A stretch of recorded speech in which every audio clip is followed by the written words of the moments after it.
xiisadda colaadeed ee ka taagan waqooyiga dalka Ethiopia ayaa cirka isku shareertay waxaana sii xoogaysanaya iska horimaadyada u dhaxeeya militariga dalka Ethiopia iyo kooxda TPLF iyadoo dhinaca kale ay soo baxayaan warar la xidhiidha in militariga Ethiopia ay duqeymo ka geysteen dhowr deegaan oo ka mid ah dowlad deegaanka Tigreega kuwaas oo geystay khasaare iskugu jira naf maal iyo sidoo kale burbur soo gaadhay goobo la sheegay inay ahaayeen xarumo u adeegahayay dadweynaha deegaanka Tigreega sida ay baahisay wakaaladda wararka AFP ciidanka cirka Ethiopia ayaa duqeyn cirka ka fuliyay deegaanka Marow oo ka tirsan degmada Raya ee koonfurta Tigray kuna dhow xadka ay wadaagaan Tigreega iyo Amxarada AFP oo soo xiganaysa saraakiil ka tirsan Tigreega ila caafimaad ayaa sheegay in duqeymahan lagu dhaawacay 4 dagaalyahan oo ka tirsan ciidamada TPLF kuwaas oo ay ku jirtay haweeney ila caafimaad oo ka tirsan isbitaal ku yaala magaalada Alamata ayaa sheegay in dhaawacyadani ay yihiin hal haweeney iyo 3 rag ah iyadoo dhaawacyadaasi laba ka mid lagu sameeyay qalliimo degdeg ah halka kuwa kalena loo ballamiyay dhakhaatiir takhasus sare u leh si ay ugu sameeyaan qalitaan sida AFP uu sheegay Emmanuel Asef waa gudoomiye ku-xigeenka Jamhadda Xoreynta Tigreega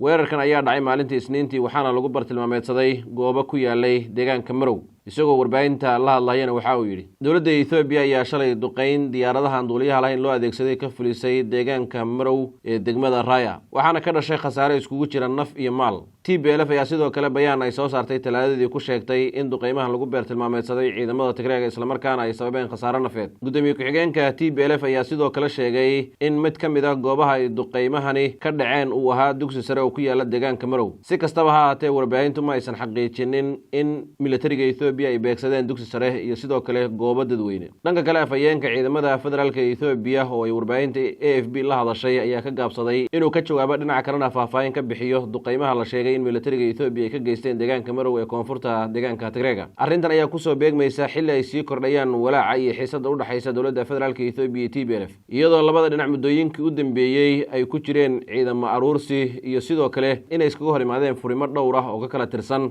xuduudda dowlad deegaanka Canfarta iyo Tigreega Amxarada iyo Tigreega iyo sidoo kale xadka dowladaha Ethiopia iyo Suudaan ay wadaagaan duqeyntan ayaa noqonaysa dhacdo kale oo muujinayo sida ay u sii xumaanaysa xaaladda amni ee gobolka Tigray kadib dagaalkii cuslaa ee 2020 ilaa 2022 dhexmaray TPLF iyo militariga Ethiopia heshiiskii nabadda ee la gaaray bishii November 2022 ayaa soo afjaray dagaalka balse qaar ka mid ah qodobada muhiimka ahaa ee heshiiska ayaan weli si buuxda loo hirgelin arrimaha ugu waaweyn waxaa ka mid ah mustaqbalka ciidamada Tigreega dib u dejinta dadka shacabka ee ku barakacay dagaalada iyo xalinta khilaafaadka dhuleed ee u dhaxeeya Tigreega iyo Amxarada TPLF ayaa dowladda federaalka Ethiopia ku eedeysay in ay ku waday cadaadis militari dhinaca kalena deegaanka Tigreega laga gooyay wax kasta oo asaasi ah iyagoo sheegay in arrintaasi ay ku qasbayso inay galaan dagaal ay ku difaacayaan jiritaankooda dhinaca dowladda dhexe Ethiopia waxa ay sheegtay inay jiraan dowlado shisheeye oo dabada ka riixaya kooxda TPLF kuwaas oo doonaya inay ridaan dowladda uu garwadeen ka yahay ra'iisul wasaaraha Ethiopia Abiy Ahmed TPLF isbuucii hore waxay soo bandhigtay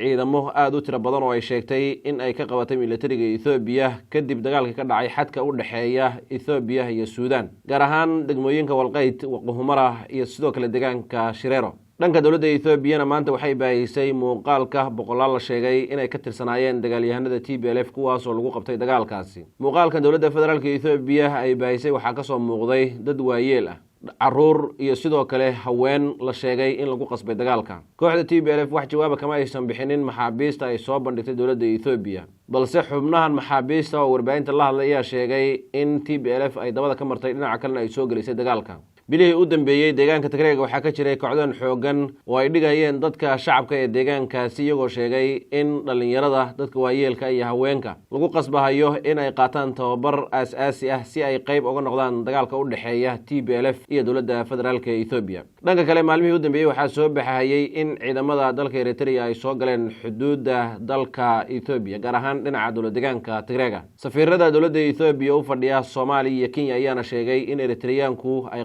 tilaabo ah in ay ka howlgalaan gudaha dowlad deegaanka Tigreega iyagoo garab siinaya kooxda TPLF arrintaas ayay ku sheegeen in ay tahay gardarro aan loo meeldayin oo Eritreaanku ay wadaan balse waxa ay sheegeen dowladda Ethiopia inay ka bixin doonto jawaab degdeg ah dhinaca kalena dagaalka hadda aan lagu hogaamin doonin Maqale balse lagu hogaamin doono Casmara Ethiopia ay la wareegi doonto dalka Eritrea iyo Ethiopia waxaa ka jiray muddo khilaaf aad u xoogan balse khilaafkaas ayaa la xaliyay 2018 markii uu xilka imaaday ra'iisul wasaaraha Ethiopia Abiy Ahmed iyadoo siyaas afweerkii muddo 30 sano kadib markii ugu horeysay uu tagay magaalada Addis Ababa halka Abiy Ahmedna lagu soo dhaweeyay magaalada Asmara bal isla Ethiopia iyo Eritrea ayaana wada galay dagaalkii 2020 lala galay kooxda TPLF iyagoo isku barbar ka dagaalamaya dhinaca kalena xulafo la ahaa kooxda Amxaarada ee Fano balse saddexdan garab ayaa kala jabay kadib markii dowladda Ethiopia iyo TPLF ay heshiis ku gaadheen dalka South Africa gaar ahaan magaalada Pretoria kaas oo lagu joojiyay xabadda intaasi wixii ka dambeeyay kooxda TPLF waxa ka dhashay muran iyo khilaafaad aad u xoogan waxaana la sheegay in xubno ka mid ah kooxda ay leeshiyeen dowladda Eritrea madaxweynihii hore ee dowladda deegaanka Tigray haddana xukunka xooga ku jooga Debretsion Gebremichael ayaana la sheegay in uu xidhiidh la sameystay madaxweynaha dalka Eritrea siyaas afweerkii uuna soo afjaray colaadii u dhaxaysay Tigray iyo Eritreanka iyadoo wararka soo baxaya ay sheegayaan in Eritreanku ay qayb ka yihiin dagaalkan inkastoo Eritrea ay sheegtay in arrimaha gudaha Ethiopia aysan qayb ka ahayn dhinaca kalena aysan doonayn inay qayb qaataan balse dowladda Ethiopia ay doonayso in colaadda gudaheeda ka jirta ay u soo rarto banaanka marka laga yimaado eedeymaha isu jeedinayaan dhinacyada waxaa jiro